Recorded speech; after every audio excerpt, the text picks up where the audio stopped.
പ്രിയമുള്ള വിദ്യാർത്ഥികളെ, നമ്മുടെ 4ാം ക്ലാസ്സിലെ ഈ വർഷത്തെ മലയാളം ടെക്സ്റ്റ് ബുക്കിലെ ആദ്യത്തെ യൂണിറ്റ് ചിറകു വിരിച്ച് അല്ലേ? അപ്പം ഇതിനകത്ത് ഫസ്റ്റിൽ തന്നെ നമ്മൾ കാണുന്ന ഈ ചിത്രം, ആമുഖമായിട്ടുള്ള ഈ ചിത്രം, നമുക്കൊരു ചിത്രവായന നടത്തണമല്ലോ അല്ലേ?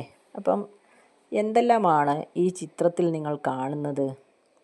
എവിടെയാണ് കുട്ടികളുള്ളത്? എവിടെ നിന്ന് നോക്കുന്ന രീതിയിലാണ് ഈ ചിത്രം വരച്ചത്? ഇതാരോ വരച്ചതാണല്ലോ. ആരാണ് ഈ ചിത്രത്തിൻ്റെ ഉടമ? ഇനി താഴെ നിന്ന് നോക്കുകയാണെങ്കിൽ ഈ ചിത്രത്തിലുള്ള കാഴ്ചകൾ എങ്ങനെയാവും? നിങ്ങളൊന്ന് വരച്ച് നോക്കണേ. ഈ ചിറകു വിരിച്ച് എന്ന ഈ പാഠത്തിൻ്റെ പേരും ഈ ചിത്രവും തമ്മിൽ ബന്ധങ്ങളുണ്ടോ? വല്ല ബന്ധവുമുണ്ടോ? നിങ്ങളൊന്ന് ചിന്തിച്ച് നോക്കൂ. യഥാർത്ഥത്തിൽ ഈ കുട്ടികൾ ആകാശത്താണോ? അങ്ങനെ കുട്ടികൾക്ക് ആകാശത്തേക്ക് പറക്കാൻ കഴിയുമോ?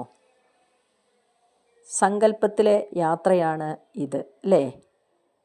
ഇവിടെ ആകാശത്ത് കിളികളുമുണ്ട്, നിങ്ങൾ കാണുന്നില്ലേ? ഏതായിരുന്നാലും നമുക്ക് ഈ ചിത്രം വരച്ചത് ആരാണെന്നൊന്ന് നോക്കാം.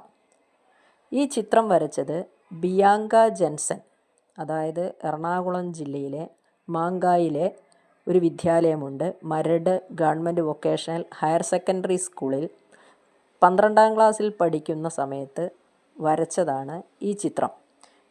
ഈ ബിയാങ്ക ജെൻസനെ കുറിച്ച് കൂടുതലായി നിങ്ങൾ കണ്ടെത്തണം.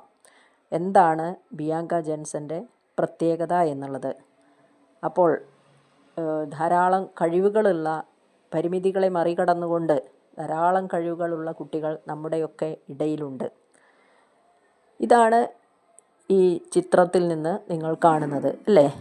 അപ്പോൾ ഇവിടെ കുട്ടികൾ ഒരു സങ്കല്പയാത്രയായിട്ടാണ് മുകളിൽ നമ്മൾ കാണുന്നത്. ആകാശത്ത് നിന്നും ഭൂമിയിലേക്ക് നോക്കുമ്പോൾ എന്തെല്ലാം കാഴ്ചകളാണ് താഴെ കാണുന്നത്. അപ്പോൾ മുകളിലുള്ളത് ഒരു സാങ്കല്പിക യാത്രയും താഴെ എന്തൊക്കെയാണ് കാണുന്നത്? മുകളിൽ നിന്ന് താഴേക്ക് നോക്കുമ്പോൾ നമുക്കവിടെ ഒരു പുഴ ഒഴുകുന്നതായി കാണുന്നുണ്ട്. വീട്, പൂക്കൾ, മരം, അതിലുപരി ഒരു നീല ബസ് അതിലെങ്ങനെ സഞ്ചരിക്കുന്നുണ്ട് അല്ലേ? അപ്പോൾ ഇതൊക്കെയാണ് ഈ ചിത്രത്തിലൂടെ നമ്മൾ കാണുന്നത്. അപ്പം ഒന്ന് യഥാർത്ഥവും മറ്റൊന്ന് സങ്കല്പവുമാണ്. ഇത്രയും കാര്യങ്ങൾ നിങ്ങൾ മനസ്സിലാക്കുക.